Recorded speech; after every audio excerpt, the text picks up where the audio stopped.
आइए हम प्रभु के वचन पर मनन करें। हम पढ़ेंगे रोमियो की पत्री अध्याय नंबर 8 2 से 4 या 1 से 4। रोमियो की पत्री अध्याय नंबर 8 1 से लेकर 4 तक के आयतों को आइए हम पढ़ें। अतः अब जो यीशु मसीह में है उस पर दंड की आज्ञा नहीं, क्योंकि वे शरीर के अनुसार नहीं वरन आत्मा के अनुसार चलते हैं। क्योंकि जीवन की आत्मा की व्यवस्था ने मसीह यीशु को मुझे पाप की और मृत्यु की व्यवस्था से स्वतंत्र कर दिया है। क्योंकि जो काम व्यवस्था शरीर के कारण दुर्बल होकर न कर सकी, उसको परमेश्वर ने किया, अर्थात अपने ही पुत्र को पापमय शरीर की समानता में और पाप बलि होने के लिए भेजकर शरीर में पाप पर दंड की आज्ञा दी। चौथा, इसलिए कि व्यवस्था की विधि हमें जो शरीर के अनुसार नहीं वरन आत्मा के अनुसार चलते हैं पूरी की जाए। आमीन। प्रभु इन वचनों के माध्यम से हमसे बातें करें, हमारे प्रभु के नाम की महिमा हो। गई बार जब हमने इस अध्याय में से अपने अध्ययन को किया था, हमने सीखा था कि मसीही जीवन एक आश्वासन से भरा जीवन है। वचन के द्वारा परमेश्वर ने हमें अनेकों आश्वासन दिए हैं और एक महानतम आश्वासन मसीही विश्वास के अंतर्गत मुझे और आपको जो पवित्र शास्त्र में मिला है वो है, अतः अब जो मसीह यीशु में है उन पर दंड की आज्ञा नहीं। दंड की आज्ञा, अनंत मृत्यु, पाप के अंतिम परिणाम से हम बचा लिए गए हैं मसीह यीशु में। इस आश्वासन को हम इस आयत में पढ़ते हैं और इस आश्वासन से जुड़े कुछ पहलुओं के बारे में हमने कई बार सीखा।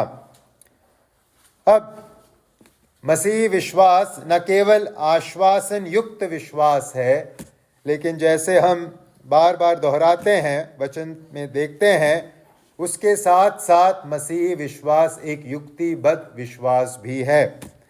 मसीही विश्वास आश्वासन युक्त है और मसीही विश्वास युक्तिबद्ध है। गए सप्ताह हमने पहले पद में से सीखा उस आश्वासन के विषय में जो यीशु मसीह में मुझे और आपको मिला है कि हम पर दंड की आज्ञा नहीं।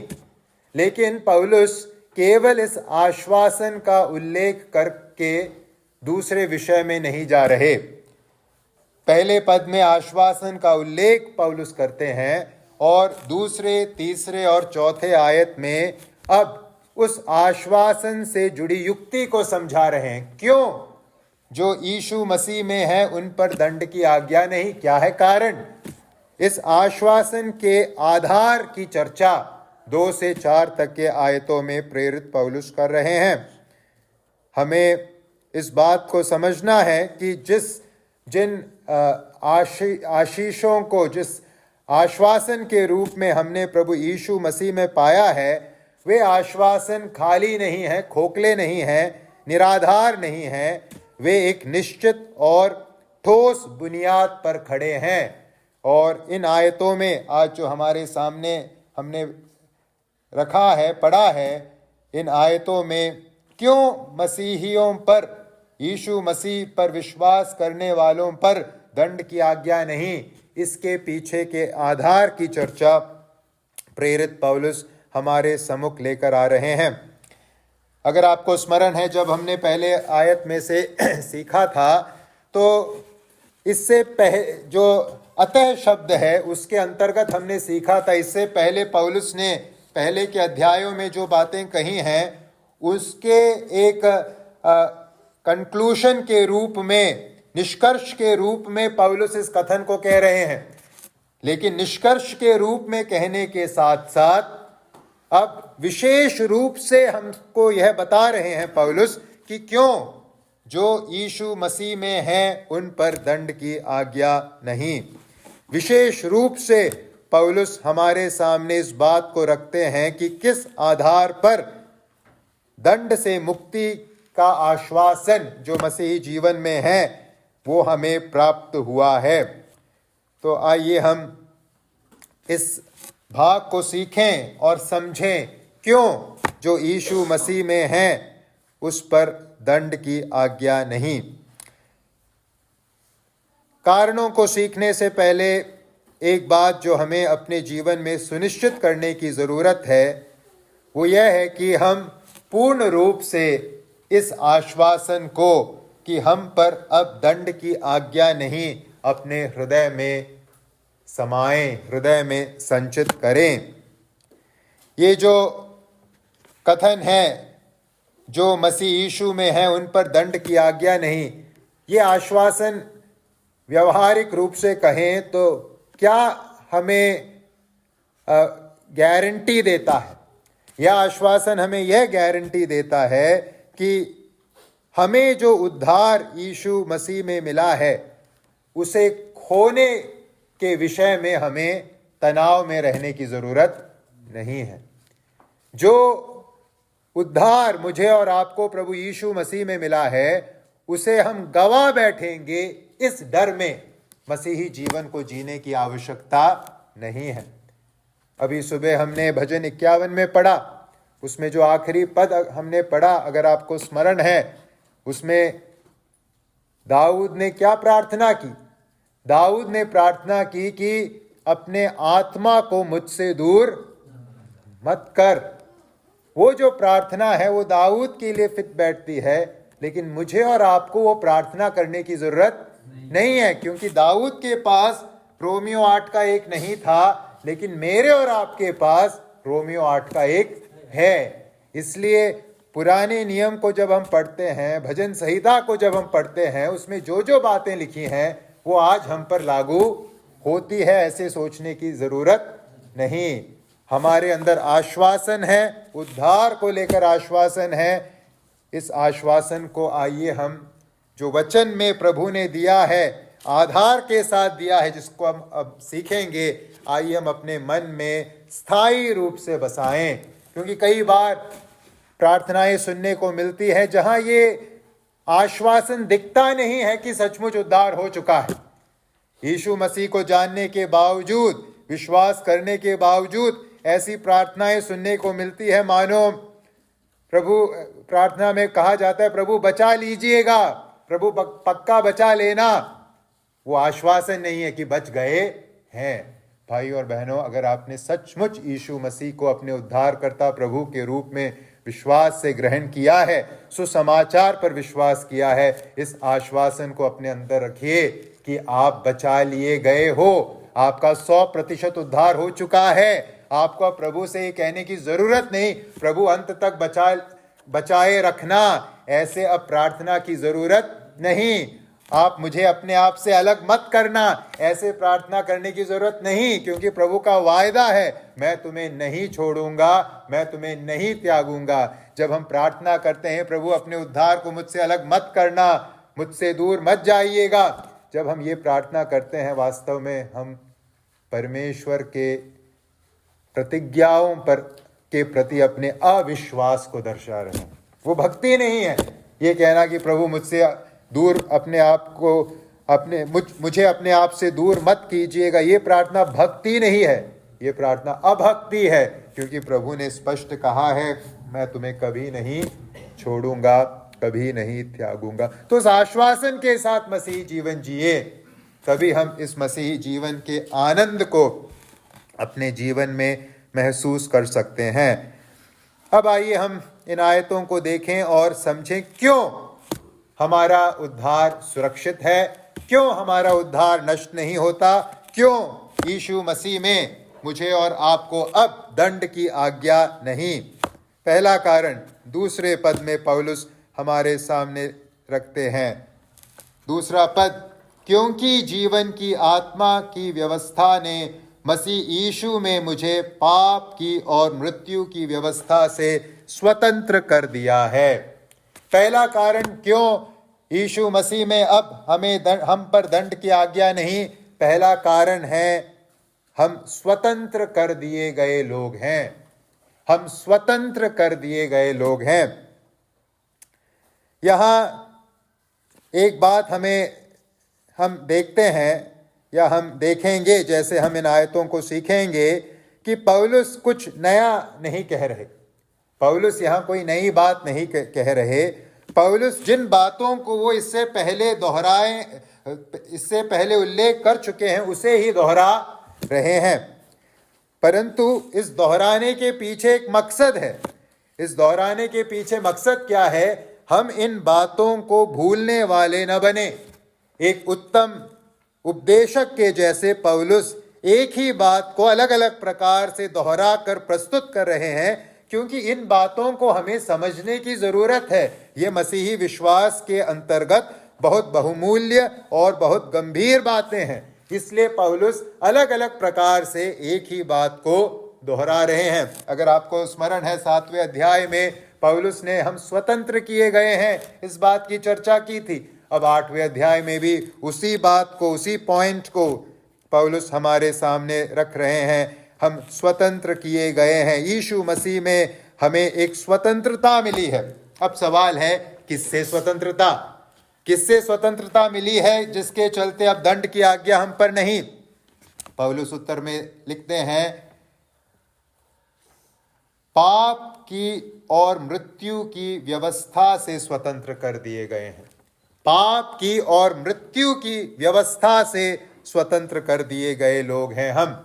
अब सवाल उठता है, ये पाप की और मृत्यु की व्यवस्था आखिर है क्या? किस व्यवस्था की बात यहां पौलुस कह रहे हैं? पाप और मृत्यु की व्यवस्था क्या है? जब हम इस संदर्भ में इस प्रयोग को सीखने की कोशिश करते हैं, जो सरल अर्थ उभर कर सामने आता है वो है परमेश्वर की व्यवस्था, जो परमेश्वर ने मूसा के द्वारा हमें दिया, पुराने नियम के अंतर्गत हमें दिया। देखिए, यहाँ इस अर्थ को समझने के लिए हमें यह समझना है कि यहाँ पौलुस किस बात की चर्चा कर रहे हैं। पौलुस किस बात की चर्चा कर रहे हैं? क्यों हम पर दंड की आज्ञा नहीं? क्यों हम पर दंड की आज्ञा नहीं? क्योंकि हम स्वतंत्र कर दिए गए हैं पाप की और मृत्यु की व्यवस्था से। मतलब ये व्यवस्था हम पर क्या लेकर आ रही थी? दंड लेकर आ रही थी। अब सवाल है, कौन सी व्यवस्था है जो दंड लाने का काम करती है? कौन सी व्यवस्था है जो दंड लाने का काम करती है? उस व्यवस्था की पहचान इससे पहले के आयतों में रोमियो 3:19 में पौलुस ने व्यक्त कर दिया है। रोमियो 3:19 वहां पौलुस लिखते हैं, हम जानते हैं कि व्यवस्था जो कुछ कहती है उन्हीं से कहती है जो व्यवस्था के अधीन है, इसलिए कि हर एक मुंह बंद किया जाए और सारा संसार परमेश्वर के दंड के योग्य ठहरे। तो व्यवस्था जो मूसा के माध्यम से परमेश्वर ने हमें दिया था, उस व्यवस्था के अंतर्गत सारा संसार परमेश्वर के सामने क्या ठहरा है? दंड के योग्य ठहरा है। तो जो व्यवस्था दंडित करने का कार्य करती है वो कौन सी व्यवस्था है? मूसा द्वारा परमेश्वर की व्यवस्था, जो पुराने नियम के अंतर्गत हमें दिया गया था। और उस व्यवस्था के चलते हम किसके अधीन थे? दंड के अधीन थे। तो इस संदर्भ से हम क्या समझें? तो जब पौलुस यहाँ कहते हैं कि पाप और मृत्यु की व्यवस्था से हम स्वतंत्र कर दिए गए हैं, अर्थात ये कौन सी व्यवस्था हुई? वही व्यवस्था हुई जो दंड लाने का काम करती है। तो पाप की और मृत्यु की व्यवस्था से तात्पर्य है मूसा की व्यवस्था। इसके साथ साथ जब तीसरे पद को हम पढ़ते हैं उसमें भी व्यवस्था शब्द का इस्तेमाल पढ़ते हैं। और जब हम तीसरे पद को पढ़ते हैं और 7वें अध्याय के 7 से 12 तक के आयतों को पढ़ते हैं, बाद में पढ़ के देखिएगा, दोनों को जब तुलना में रखते हैं, हम देखते हैं कि दोनों एक ही बातें दोहरा रही हैं। 7वें अध्याय के 7 से लेकर 12 तक के पदों में व्यवस्था से तात्पर्य मूसा की व्यवस्था, इसमें कोई दोहराई नहीं है। तो यहाँ दूसरे और तीसरे आयत में भी जो व्यवस्था शब्द है उससे तात्पर्य किसके साथ है? परमेश्वर की व्यवस्था के साथ है। मूसा द्वारा परमेश्वर ने जो व्यवस्था हमें दी थी उस व्यवस्था के साथ है इस व्यवस्था का भी तात्पर्य। तो यहाँ जब पौलुस लिखते हैं पाप की और मृत्यु की व्यवस्था से हम स्वतंत्र कर दिए गए हैं, इसलिए हम पर अब दंड की आज्ञा नहीं, इसका सरल अर्थ है, मूसा के माध्यम से परमेश्वर ने जो व्यवस्था पुराने नियम में दी थी, उस व्यवस्था के अधीनता से मैं और आप क्या हो गए, अब स्वतंत्र हो गए। इसलिए वो व्यवस्था जो दंड लेकर आती थी, उस दंड से भी मैं और आप क्या हो गए, परमानेंटली स्वतंत्र हो गए। तो पहला कारण क्यों हम पर जो यीशु मसीह में है दंड की आज्ञा नहीं, कारण है उस व्यवस्था के अधीनता से हम अब मुक्त कर दिए गए हैं, जो व्यवस्था मूल रूप से हम पर दंड की आज्ञा लाने का कार्य करती थी। अब गौर कीजिए, ये जो डिस्क्रिप्शन यहाँ पौलुस व्यवस्था के लिए इस्तेमाल करते हैं, उस पर जरा कृपया करके नजर फेरिए। वहाँ जो डिस्क्रिप्शन का इस्तेमाल, विवरण का इस्तेमाल पौलुस कर रहे हैं व्यवस्था के लिए, वो है पाप की और मृत्यु की व्यवस्था। ये जो विवरण है, ये पाप और मृत्यु के बीच के निकट संबंध को समझने में हमारी सहायता करता है। पाप और मृत्यु के बीच का निकट संबंध। भाई और बहनों, आइए हम इस निकट संबंध को कभी भी भूलने का काम न करें।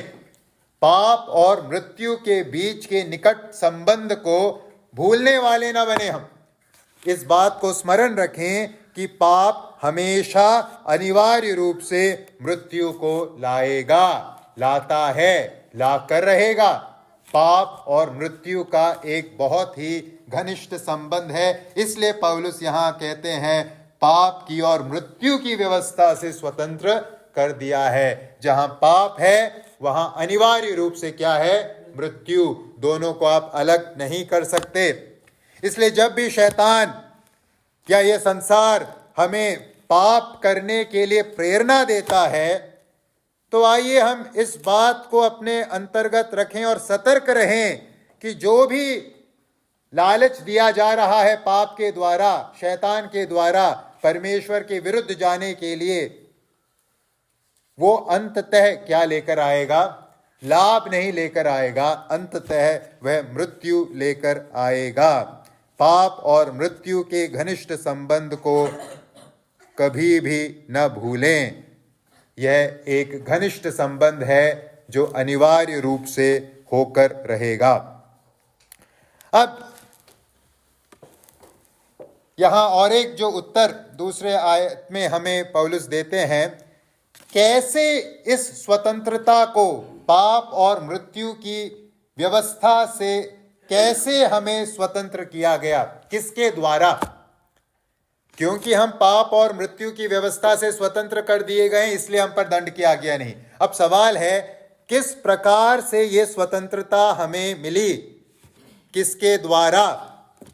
उसका उत्तर दूसरे आयत में पौलुस देते हैं, जीवन की आत्मा की व्यवस्था ने मसीह यीशु में मुझे पाप की और मृत्यु की व्यवस्था से स्वतंत्र कर दिया है। तो यह स्वतंत्रता हमें किस माध्यम से प्राप्त हुआ? जीवन की आत्मा की व्यवस्था ने। जीवन की आत्मा की व्यवस्था के द्वारा मुझे और आपको प्रभु ने, परमेश्वर ने पाप और मृत्यु की व्यवस्था से क्या कर दिया है? स्वतंत्र कर दिया है, या दंड की आज्ञा से सदा के लिए स्वतंत्र कर दिया गया है। अब सवाल है, ये जीवन की आत्मा की व्यवस्था से क्या है तात्पर्य? इसे हम किस अर्थ में समझें? जीवन की आत्मा की व्यवस्था, इसके अर्थ को समझने के लिए इस बात को यहां समझने की जरूरत है, जो भी इसका अर्थ है, जीवन की आत्मा की व्यवस्था, जो भी इसका अर्थ है, ये जो है पाप की और मृत्यु की व्यवस्था की विपरीत अवस्था है। पाप और मृत्यु की अवस्था की विपरीत अवस्था है जीवन की आत्मा की व्यवस्था। ये दोनों का आपस में विरोध का संबंध है, एक दूसरे के विरोध में है। तो अब सवाल उठता है, अगर कोई व्यक्ति पाप की और मृत्यु की व्यवस्था से स्वतंत्र है, तो वो किस के अंतर्गत पाया जाता है? अगर एक व्यक्ति व्यवस्था के अधीनता से स्वतंत्र हो चुका है, फिर बचा हुआ विकल्प क्या है? वो किसके अंतर्गत पाया जाएगा? इसका उत्तर इससे पहले 7वें अध्याय के 4 पद में पौलुस हमें दे चुके हैं। अगर कोई व्यवस्था मूसा की व्यवस्था से स्वतंत्र कर दिया गया है तो बचा विकल्प कौन सा है, वो किस अवस्था में पाया जाएगा? 7:4 में लिखा है, वैसे ही है मेरे भाइयों, तुम भी मसीह की देह के द्वारा व्यवस्था के लिए मरे हुए बन गए कि उस दूसरे के हो जाओ जो मरे हुओं में से जी उठा, ताकि हम परमेश्वर के लिए फल लाएं।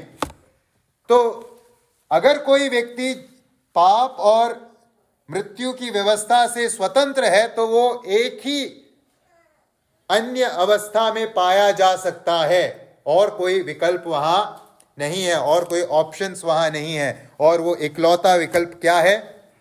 यीशु मसीह। यीशु मसीह, या हम कह सकते हैं यहां जब पौलुस जीवन की आत्मा की व्यवस्था का ये कथन का प्रयोग कर रहे हैं, वो सुसमाचार को दर्शाने के लिए इस कथन का प्रयोग कर रहे हैं।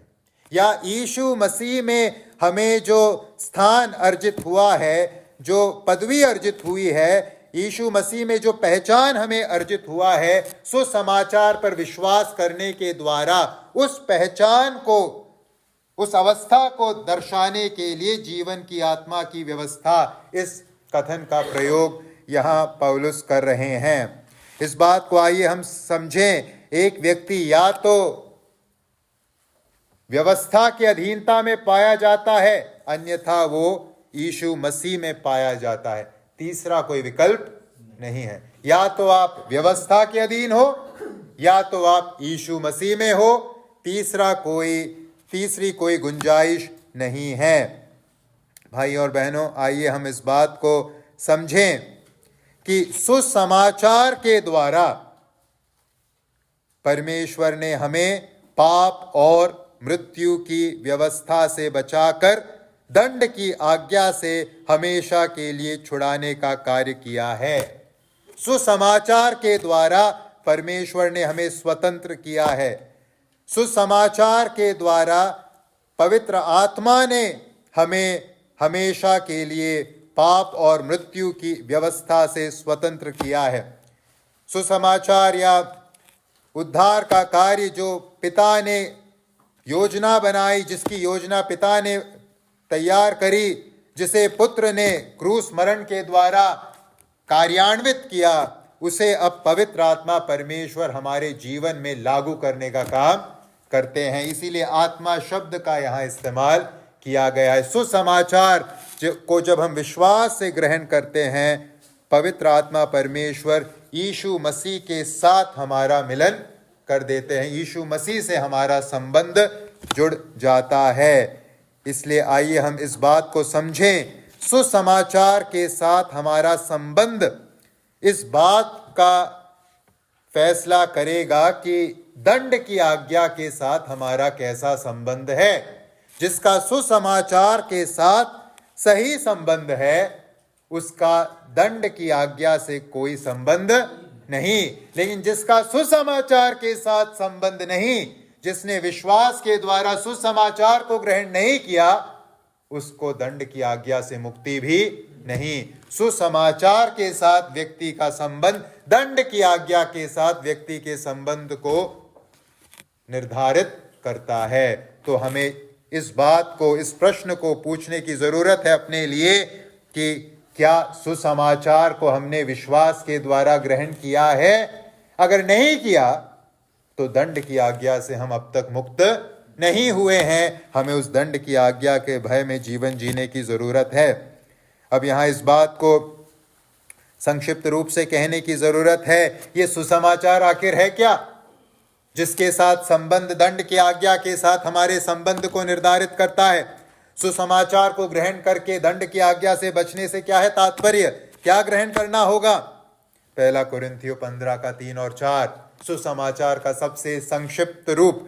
1 कुरिन्थियों 15 का 3 और 4। इसी कारण मैंने सबसे पहले तुम्हें वही बात पहुंचा दी जो मुझे पहुंची थी, कि पवित्र शास्त्र के वचन के अनुसार यीशु मसीह हमारे पापों के लिए मर गया और गाड़ा गया, और पवित्र शास्त्र के अनुसार तीसरे दिन जी भी उठा। जो इस सच्चाई को विश्वास के द्वारा ग्रहण करेगा कि हाँ, यीशु मसीह आप मेरे पापों के लिए संसार में आए, मनुष्य बनकर, और क्रूस पर मारे गए, गाड़े गए और तीसरे दिन जी उठे। जो इस सरल सुसमाचार को विश्वास के साथ ग्रहण करेगा, वो कहां से मुक्त हो जाएगा? स्वतंत्र हो जाएगा।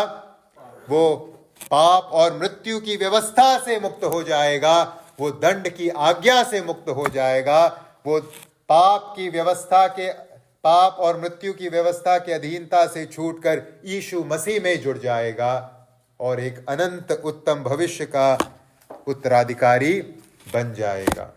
आइए हम अपने बारे में सोचें, सुसमाचार के साथ कैसा है हमारा संबंध।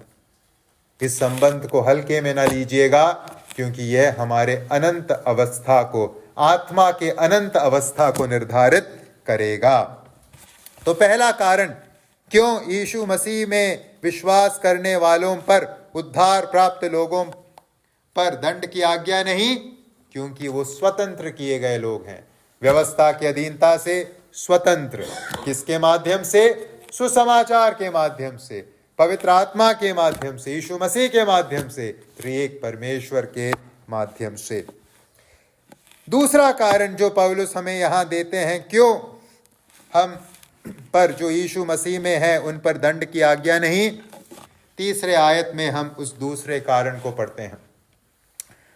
तीसरा पद, क्यों हम में से जो यीशु मसीह पर विश्वास करते हैं, या हम सब जो यीशु मसीह पर खरा विश्वास रखते हैं, हम पर दंड की आज्ञा नहीं।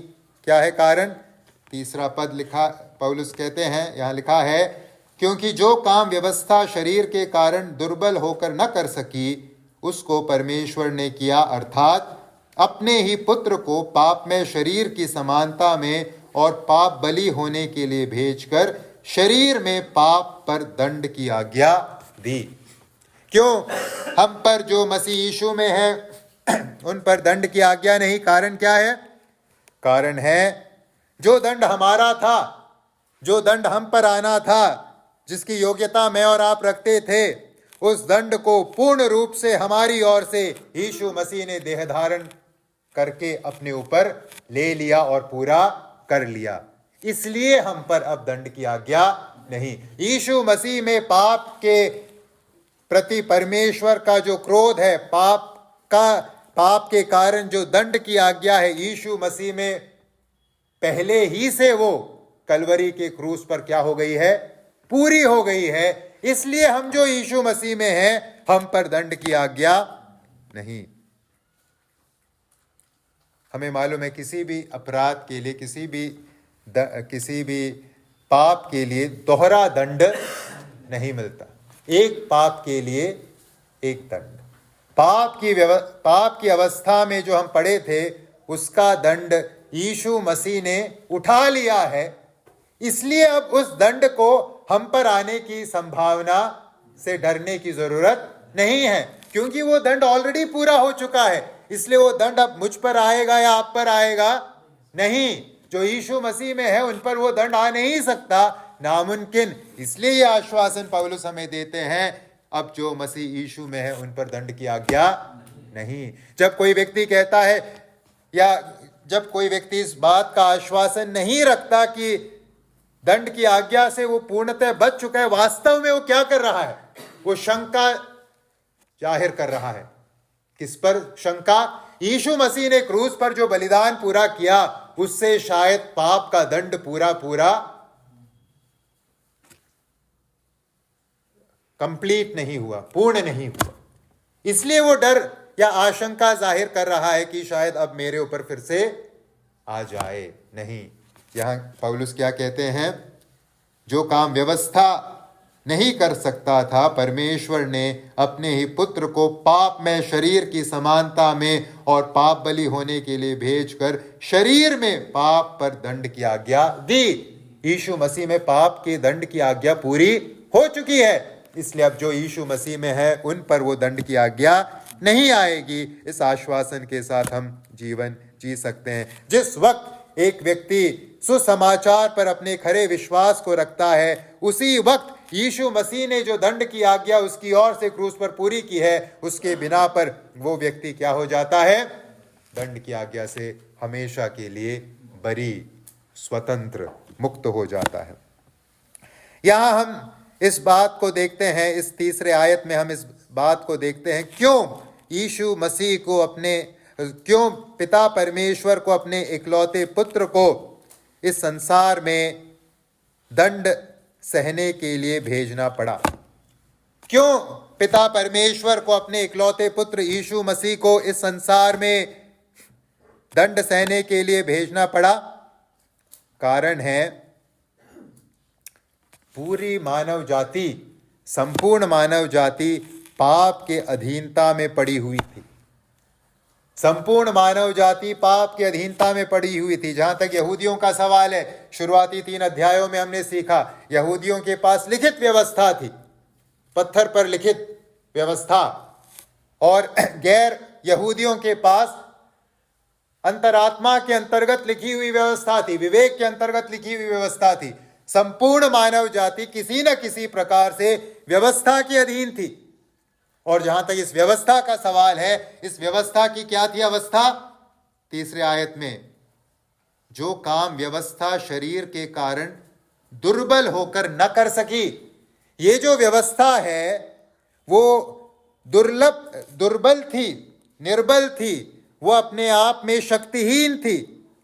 किस बात को लेकर शक्तिहीन? मानव जाति को आशा देने के संदर्भ में निर्बल, दुर्बल, शक्तिहीन। यहां जब पौलुस इस बात को लिखते हैं कि जो काम व्यवस्था शरीर के कारण दुर्बल होकर न कर सकी, ये किस दुर्बलता के बारे में बात किया जा रहा है? व्यवस्था क्या करने में नाकामयाब थी, या उसके पास बल या शक्ति नहीं थी? क्या करने के लिए? पाप के दंड से हमें मुक्त करने के लिए। व्यवस्था दोषी तो ठहरा सकती थी, ठहरा रही थी, तूने नियम तोड़ा है इसलिए तुझे दंड मिलेगा, ये तो व्यवस्था कहती थी। लेकिन व्यवस्था उस दंड से हमें निकालने में क्या था?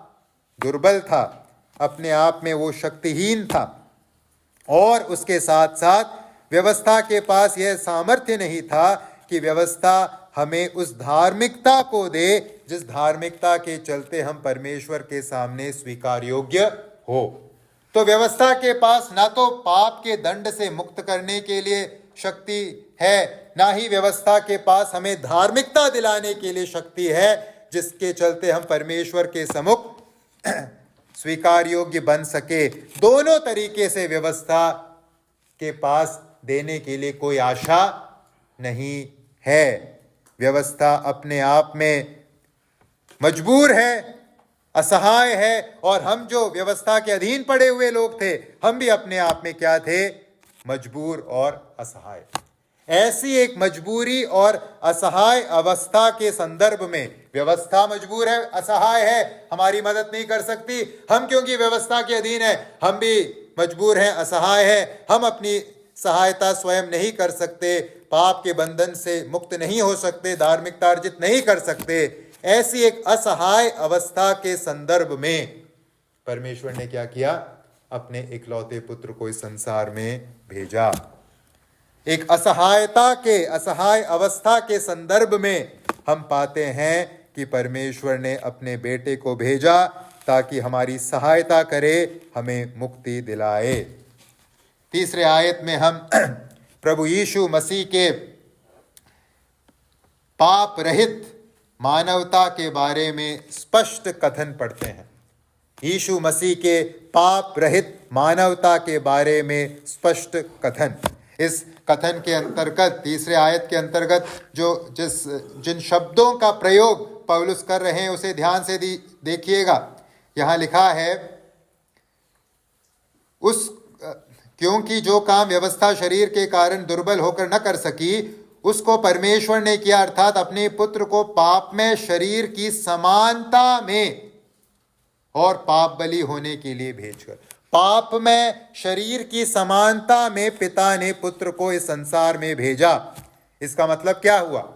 पाप में शरीर की समानता में पिता ने पुत्र को संसार में भेजा। ये जो पद है, ये जो कथन है, इस बात को हमें समझने में सहायता प्रदान करता है कि प्रभु यीशु मसीह में जो मानवता पाई जाती है वो 100% वास्तविक है और 100% पाप रहित है।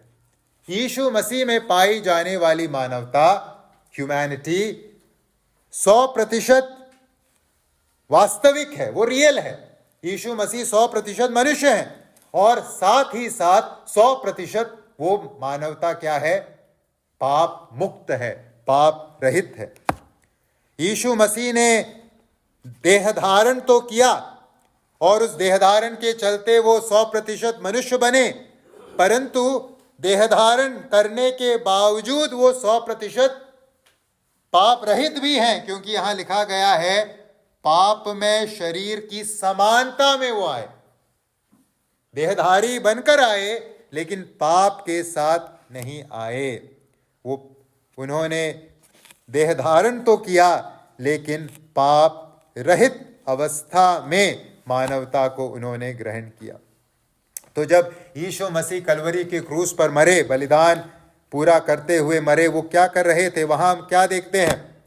एक 100% वास्तविक मानव वहां मरा। यीशु मसीह 100% क्या थे? मनुष्य थे। और उसके साथ साथ एक 100% पाप रहित मनुष्य वहां मरा, क्योंकि यीशु मसीह की मानवता में पाप नहीं था। तो यीशु मसीह का क्रूस पर मरण एक मनुष्य की मृत्यु है, पाप रहित मनुष्य की मृत्यु है। और इस अवस्था में इस संसार में और अन्य कोई मनुष्य पाया नहीं जाता, और कोई अन्य मनुष्य नहीं इस संसार में जो पाप रहित है। और इस कारण यीशु मसीह ने अपने ऊपर हमारे दंड को लेकर हमसे हमारे दंड को दूर करने का कार्य सफलतापूर्वक किया, क्योंकि वह मनुष्य बनकर आए और पाप रहित मनुष्य बनकर आए। तो भाइयों और बहनों, इस बात को हम समझें कि पाप के प्रति परमेश्वर का दंड निश्चित रूप से आएगा। या तो वो दंड यीशु मसीह में पूरा होगा, या तो वो दंड पाप करने वाले व्यक्ति में पूरा होगा। पाप के प्रति परमेश्वर का दंड 100% आएगा। अब सवाल उठता है, या तो यीशु में वो दंड पूरा होगा, या तो पाप करने वाले व्यक्ति में व्यक्तिगत रूप से वो दंड पूरा होगा। अब सवाल है, हम किस अवस्था में पाए जाते हैं? यीशु मसीह में पाए जाते हैं या फिर यीशु मसीह के बाहर पाए जाते हैं, अपने आप में पाए जाते हैं? अगर अपने आप में पाए जाते हैं, यीशु पर अब तक विश्वास नहीं किया, जीवन प्रभु को नहीं सौंपा, यीशु से जुड़े नहीं हैं, तो दंड कहां आएगा? आप पर आएगा। लेकिन यीशु पर विश्वास करके, सुसमाचार को ग्रहण करके यीशु से आप जुड़ चुके हैं, तो उस दंड से डरने की अब जरूरत नहीं, क्योंकि यीशु में वो दंड पूरा हो चुका है। इसीलिए हम यूहन्ना 3:36 में पढ़ते हैं, यूहन्ना 3:36, जो पुत्र पर विश्वास करता है अनंत जीवन उसका है, परंतु जो पुत्र की नहीं मानता वह जीवन को नहीं देखेगा, परंतु परमेश्वर का क्रोध उस पर रहता है। जो पुत्र पर विश्वास करता है अनंत जीवन उसका है। दंड की आज्ञा से वो क्या हो चुका है? बरी, क्योंकि पुत्र ने दंड की आज्ञा को पूरी कर दी है। लेकिन जो पुत्र की नहीं मानता, जो यीशु मसीह पर विश्वास के द्वारा संबंध नहीं जोड़ेगा यीशु मसीह से, वह जीवन को नहीं देखेगा, वो मृत्यु को देखेगा, दंड को देखेगा। परमेश्वर का क्रोध उस पर आएगा। आप कहां पाए जाते हो? अपने आप में या यीशु मसीह में? पाप का दंड पूरा होगा या तो यीशु मसीह में या व्यक्ति विशेष में। इसलिए एक संबंध जो इस संसार में सबसे महत्वपूर्ण है वो है प्रभु यीशु मसीह के साथ संबंध, क्योंकि उसी संबंध के अंतर्गत हमारे पास क्या है? दंड की आज्ञा से स्वतंत्रता, क्योंकि उस दंड की आज्ञा को यीशु मसीह ने हमारी ओर से अपने पाप रहित देह में लेकर पूरा कर दिया है, पूरा कर दिया है। अब कुछ बचा नहीं है। तो दूसरा कारण क्यों हम पर दंड की आज्ञा नहीं? क्योंकि यीशु मसीह ने हमारे दंड को अपने ऊपर उठाकर उस दंड को पूरा कर दिया है। अब कोई कर्ज बचा नहीं। जो भी कर्ज था पाप का, यीशु मसीह में क्लोज हो चुका है, अकाउंट बंद हो चुका है। अब हमें उसके बारे में फिक्र करने की जरूरत नहीं। केवल इतना सुनिश्चित कीजिए यीशु मसीह में है हम, बाकी कार्य प्रभु ने कर दिया है। तीसरा और अंतिम कारण जो इन आयतों में हम पढ़ते हैं, क्यों जो यीशु मसीह में है उन पर दंड की आज्ञा नहीं। पहला कारण हमने पढ़ा, हम पाप की अधीनता से स्वतंत्र कर दिए गए लोग हैं, इसलिए हम पर अब दंड की आज्ञा नहीं। दूसरा कारण हमने पढ़ा कि यीशु मसीह ने हमारी ओर से पाप का दंड अपने ऊपर लेकर दंड को क्या कर दिया है? पूरा कर दिया, इसलिए अब हम पर दंड की आज्ञा नहीं जो यीशु मसीह में है। तीसरा कारण चौथे आयत में पौलुस हमारे सम्मुख लेकर आते हैं। चौथा पद इस प्रकार से लिखा है, इसलिए कि व्यवस्था की विधि हम में जो शरीर के अनुसार नहीं आत्मा के अनुसार चलते हैं पूरी की जाए। इसलिए कि व्यवस्था की विधि हम में जो शरीर के अनुसार नहीं वरन आत्मा के अनुसार चलते हैं पूरी की जाए। पौलुस क्या कह रहे हैं यहाँ? जो तीसरा कारण यहाँ पौलुस हमारे सामने रखते हैं, क्यों हम पर दंड की आज्ञा नहीं, कारण है परमेश्वर ने व्यवस्था के धार्मिकता को यीशु मसीह के द्वारा हम में पूरा कर दिया है। परमेश्वर ने व्यवस्था की धार्मिकता को यीशु मसीह के द्वारा हम में पूरा कर दिया है। क्या है इससे तात्पर्य? देखिए, यहां चौथे आयत में पौलुस हमें उस अंतिम कारण को बताते हैं, क्यों परमेश्वर ने अपने इकलौते पुत्र को इस संसार में भेजा और हमारे पाप का दंड उस पुत्र को दिया। किस अंतिम उद्देश्य के साथ? अक्सर हम सोचते हैं परमेश्वर ने अपने पुत्र को इस संसार में भेजा और पाप का दंड उस पर डाला इस उद्देश्य के साथ कि हमको पाप के दंड से बरी कर दे। ये नहीं था अंतिम उद्देश्य परमेश्वर का। पाप के दंड से केवल बरी करना नहीं है परमेश्वर का अंतिम उद्देश्य अपने पुत्र को भेजने के संबंध में। अगर ऐसा होता फिर तीसरे आयत के साथ पौलुस विराम चिन्ह लगा देते, लेकिन चौथे आयत को पौलुस लिख रहे हैं। क्या है कारण? क्योंकि पुत्र को भेजे जाने के पीछे का कारण और भी कुछ है, अंतिम कारण और कुछ है। क्या है अंतिम कारण? जो अंतिम कारण जिसके चलते परमेश्वर ने अपने पुत्र को इस संसार में मनुष्य रूप में भेजा, वो है व्यवस्था की धार्मिकता को मेरे और आपके जीवन में पूरा करने। व्यवस्था की धार्मिकता को मेरे और आपके जीवन में पूरा करने। व्यवस्था के द्वारा परमेश्वर ने अपनी धार्मिकता को प्रकट की, लेकिन उस धार्मिकता को व्यवस्था पूरी करके हम अपने लिए प्राप्त नहीं कर पाए। तो यीशु मसीह में विश्वास करने के द्वारा क्या होता है? वो जो धार्मिकता जो हम व्यवस्था पूरी करके प्राप्त नहीं कर पा रहे थे, वो धार्मिकता यीशु मसीह में पिता परमेश्वर किसको देते हैं? हर विश्वास करने वाले व्यक्ति को देते हैं। व्यवस्था की धार्मिकता परमेश्वर ने मुझ में और आप में पूरी की है। दो प्रकार से पूरी की है।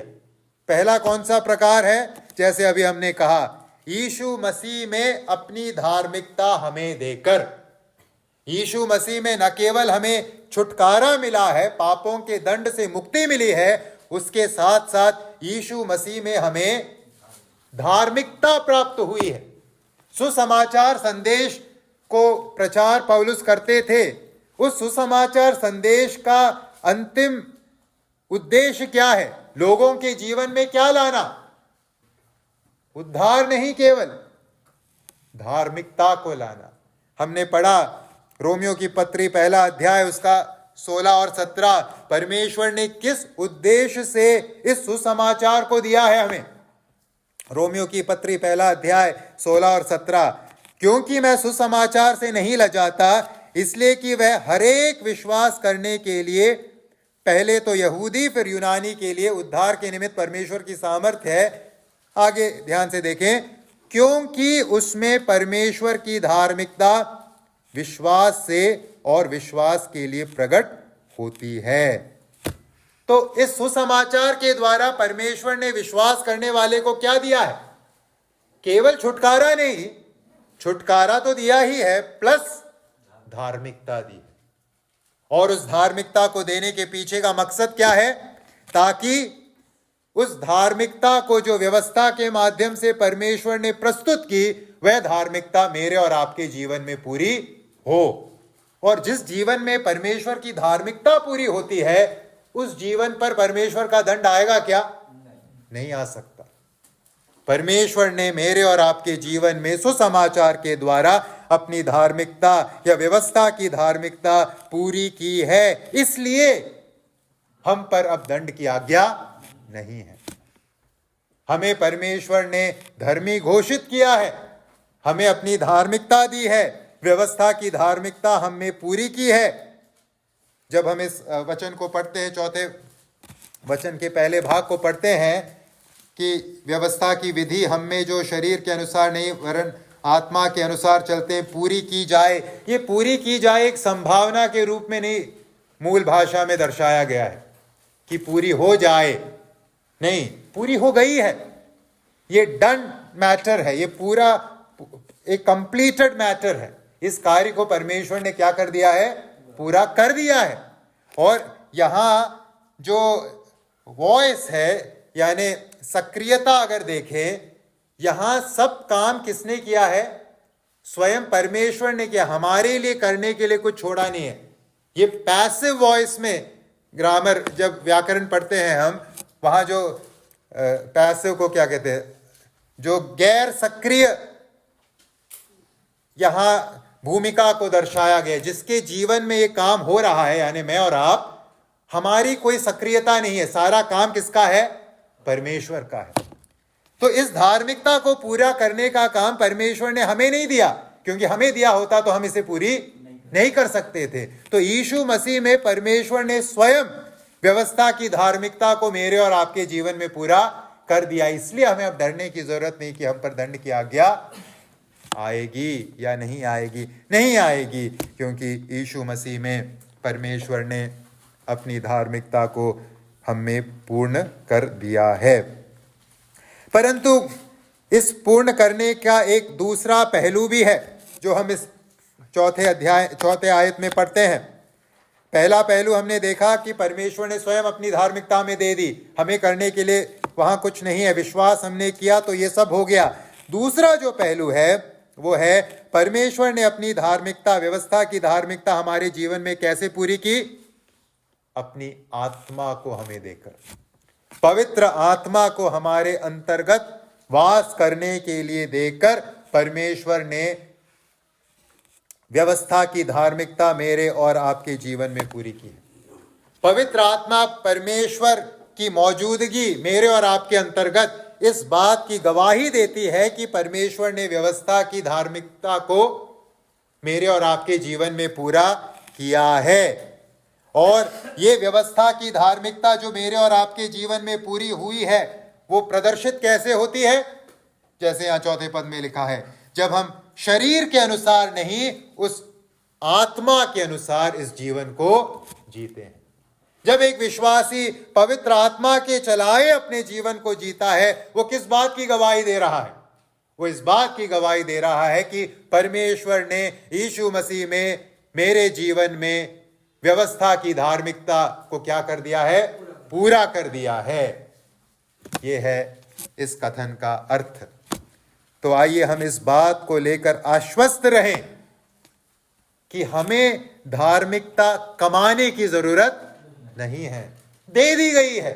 परमेश्वर ने व्यवस्था की धार्मिकता हमें दे दिया है। विश्वास जब हमने किया सुसमाचार पर, उसी घड़ी में परमेश्वर ने अपनी धार्मिकता हमें दे दी। लेकिन एक जिम्मेदारी है। क्या है जिम्मेदारी? उस धार्मिकता को अब दर्शाते हुए जीवन जीना है। धार्मिकता कमाना नहीं है हमें, क्योंकि मिल चुका है, लेकिन अब जीवन उस धार्मिकता को प्रदर्शित करते हुए जीने की जिम्मेदारी किसकी? मेरी और आपकी। और इसी से इस बात को यह संसार देखता है या अन्य लोग देखते हैं कि हम वास्तव में प्रभु के हैं या नहीं हैं। अगर प्रभु की धार्मिकता हमें मिली है, प्रभु का आत्मा हमारे अंदर वास करता है, तो हम शरीर के चलाए नहीं चलेंगे, हम पवित्र आत्मा के चलाए चलेंगे और आत्मा का फल हमें दिखेगा। भाई और बहनों, यहां हम इस कथन में जो पवित्रता है उसके महत्व को, मसीही जीवन में पवित्रता के महत्व को इस कथन के अंतर्गत सीख सकते हैं। पवित्रता मसीही जीवन में एक अति महत्वपूर्ण पहलू है, या हम कह सकते हैं पवित्रता मसीह यीशु के संसार में आने, क्रूस पर मरने, गाड़े जाने, जी उठने और हमारे प्रायश्चित को पूरा करने का अंतिम उद्देश्य है। उसी पवित्रता के उद्देश्य से यीशु मसीह ने सब कुछ किया है। यीशु मसीह ने केवल हमें धार्मिकता देने के लिए नहीं चुना, यीशु मसीह ने उस धार्मिकता को प्रस्तुत करके जीवन जीने के लिए हमें चुना है। पवित्रता के जीवन के लिए मुझे और आपको चुना है। इसलिए यहां दोनों को जोड़कर प्रस्तुत किया गया है कि व्यवस्था की विधि हम में जो शरीर के अनुसार नहीं आत्मा के अनुसार चलते हैं। जिन लोगों को यीशु मसीह में व्यवस्था की धार्मिकता मिली है, वो शरीर के अनुसार नहीं चलते, वो किसके अनुसार चलते हैं? आत्मा के अनुसार चलते हैं। आइए हम साल के अंत में इस सवाल को अपने आप से पूछें, हम किसके अनुसार चलने वाले लोग हैं? शरीर के अनुसार अथवा आत्मा के अनुसार? कौन विजयी हो रहा है मेरे और आपके जीवन में? शरीर का सिद्धांत अभी भी हमारे जीवन में काम करता है, ये हमने सीखा है। जब तक ये शरीर है तब तक पाप के साथ जो युद्ध है, संघर्ष है, वो जारी रहेगा। लेकिन कौन जीत रहा है? आत्मा के चलाए चल रहे हैं या शरीर के चलाए चल रहे हैं? क्या पवित्रता में जीवन जी रहे हैं? मसीही जीवन में पवित्रता को आप हल्के में नहीं ले सकते, क्योंकि पवित्रता हमारी पहचान है, पवित्रता हमारा आइडेंटिटी है। पवित्रता से लोग यह जानते हैं कि हाँ, इसमें परमेश्वर की व्यवस्था की धार्मिकता पूरी हुई है। तो आइए हम अपने जीवन को परखें, हम कहाँ खड़े हैं। कई बार इस गलतफहमी को हम अपने अंतर्गत पाते हैं कि परमेश्वर ने हमें व्यवस्था की अधीनता से मुक्त कर दिया है, तो अब व्यवस्था को मानने की जरूरत नहीं है। ये गलतफहमी कई मसीहियों में पाई जाती है। पुराना नियम अब मेरे लिए नहीं, ये जो कथन है बहुत सुनने को मिलता है। हाँ, पुराने नियम में जो यीशु मसीह को रेखांकित करने के लिए जो चिन्ह थे या जो शैडो थे, जो नियम कानून थे, जो बलिदान थे, उनको पूरा करने की जरूरत नहीं है, क्योंकि यीशु ने बलिदान पूरा कर दिया। लेकिन पुराने नियम के नैतिक व्यवस्था को पूरा करना मसीही जीवन की जिम्मेदारी है। व्यवस्था के अधीन से हम स्वतंत्र हो गए का अर्थ है व्यवस्था के अंतर्गत अब हम उद्धार को नहीं ढूंढ रहे, ये उसका अर्थ। लेकिन व्यवस्था के अधीनता से हमें मुक्त क्यों किया है? किस उद्देश्य के साथ पवित्र आत्मा को मुझे और आपको दिया गया है? ताकि हम क्या करें? परमेश्वर के विधियों को पूरा करें, परमेश्वर की व्यवस्था को पूरा करें। यही तो नई वाचा का वायदा है, या नई वाचा के अंतर्गत दिया गया वायदा है। यहेजकेल 36 का 26 और 27, यहेजकेल 36 का 26 और 27 हम कई बार इसे पढ़ते हैं। वहां नई वाचा के अंतर्गत क्या है पर्पस, ये नई वाचा हमें क्या उत्पन्न करे? यहेजकेल 36, 26 और 27, मैं तुमको नया मन दूंगा और तुम्हारे भीतर नई आत्मा उत्पन्न करूंगा और तुम्हारी देह में से पत्थर का हृदय निकालकर तुमको मांस का हृदय दूंगा। मैं अपना आत्मा तुम्हारे भीतर देकर ऐसा करूंगा कि तुम मेरी विधियों पर चलोगे और मेरे नियमों को मानकर उनके अनुसार करोगे। व्यवस्था के अनुसार जीवन जीना ही मसीही जीवन है। लेकिन अब उस व्यवस्था के अनुसार पहले जो जी नहीं सकते थे, क्योंकि हम में सामर्थ्य नहीं था, बल नहीं था, अब आत्मा के सामर्थ्य से, पवित्र आत्मा के चलाए हम उन विधियों को क्या करते हैं? पूरा करते हैं। यही है मसीही जीवन। व्यवस्था को मानते हुए जीवन जीना, प्रभु द्वारा दिए गए इस वचन के अनुसार जीवन जीना, यही है मसीही जीवन। और जब हम ऐसा करते हैं तब हम इस बात को समझ पाते हैं कि हाँ, मुझ में परमेश्वर ने व्यवस्था की धार्मिकता यीशु मसीह के द्वारा पूरी की है। और डर हमारे अंदर से चला जाता है और एक आश्वासन हमारे अंदर बना रहता है कि अब मुझ में दंड की आज्ञा नहीं, मैं स्वतंत्र हूं। तो भाई और बहनों, हम क्या सीख रहे थे आज?